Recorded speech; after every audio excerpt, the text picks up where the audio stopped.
people seem to be concerned about reaching out or even knowing how to find somebody like Seth Godin, an author.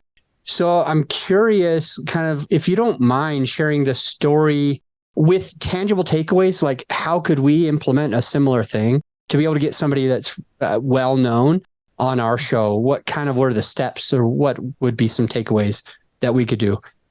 So let me start by saying you don't throw spaghetti at the wall. And a lot of people think, like, if I just splatter out a ton of emails, I use some sort of navigation system through LinkedIn to DM a bunch of people, or I do an email campaign and I'm just going to, do that. It doesn't serve you well. I mean, how many emails do you delete on a daily basis or throw into junk because you receive the same thing?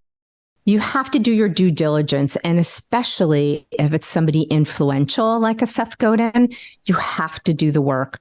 In my particular case, I had read This Is Marketing, just like you. And it changed the trajectory of my show. It changed the trajectory in season 2 for me.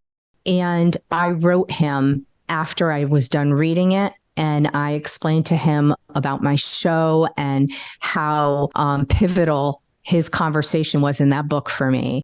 And so I was acknowledging his book. I was acknowledging how it affected my work.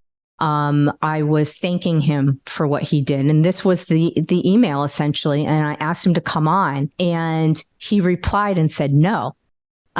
So very often that's going to happen. But his reply was, I can't, I'm busy, I'm sorry, no, but I'm rooting for you.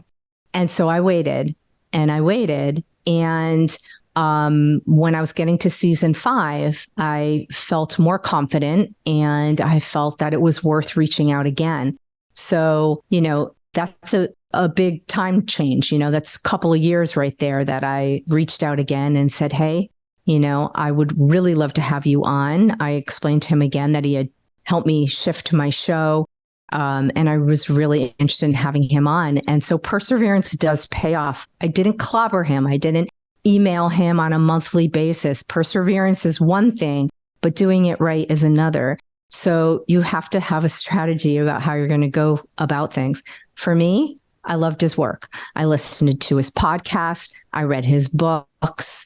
I listened to his lectures.